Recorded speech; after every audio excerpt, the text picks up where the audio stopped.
Bravo Foxtrot 1 coming to you with another video, and this time around I'll be giving you a quick update regarding the KTM 250 and the KTM 250 build. So on the previous video, during the race, I mentioned that this bike was stalling quite a few times after the service, so I took it back to the service technicians, the authorized KTM guys, and they managed to solve the problem. Turns out with this bike and all two strokes, it's good, it's beneficial to actually rev the bike out from time to time to burn the excess oil.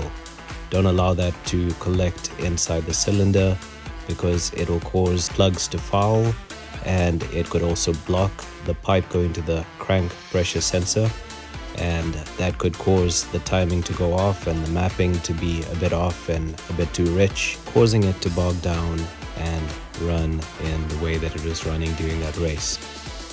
So in saying that, let us get into the build. The first mod we did was some mods to the cooling system, just to get it a bit more efficient and to get it cooling this bike much better.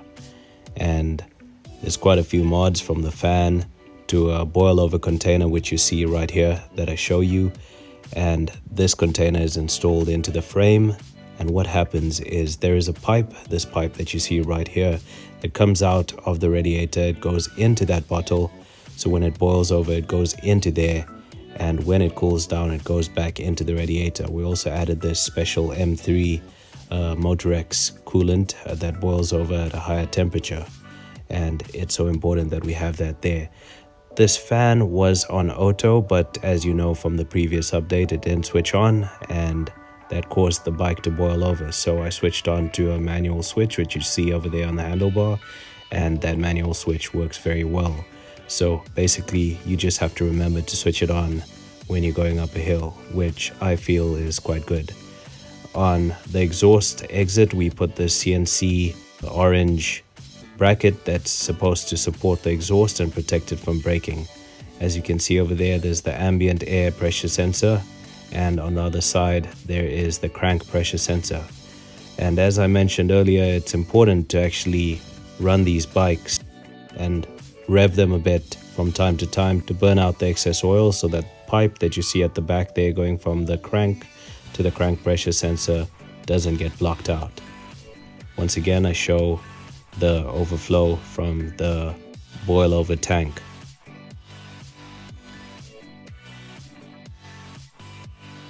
That's how it connects. It goes from the radiator into the boil over tank, and the excess only gets poured out from this pipe over here at the front. The rest of it gets pushed back into the radiator when it cools down. So we've done a few mods on this bike to make it ready to race in my terms, and one of those mods is what you can see on the side of the gearbox. On both sides we've got the Serbies cover, and we've also got these Enduro Engineering fork guards, and we've got a Enduro Engineering front disc guard. We've also got these orange CNC foot pegs and that brake lever. On the exhaust we've got this Carbon Tech guard, which is, it's okay, it works to a certain extent, but it's good to have a bit more protection than that. Also we put mousses in the rear and in the front, and also covers over the swing arm, and that just protects it. On this side also we've got another disc guard. Now we took a look into the cylinder just to make sure that that piston is still good. This is a new bike, as I mentioned in the previous update, so we just wanted to make sure, since the exhaust was taken off at that moment. And as we knew and as we confirmed, everything is good and the piston is in good working order, so it's still got a long life to it, and that boil over in the previous video wasn't so bad and it never caused much damage. So it is so good, and good news to actually see that things are in order. One thing that I still need to do is actually wash this bike. It is so dirty from the previous event.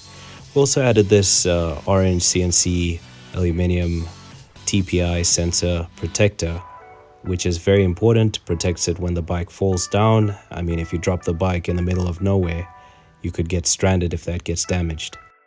And the last thing is the radiator braces by Carbon Tech, and there you go, that's the build.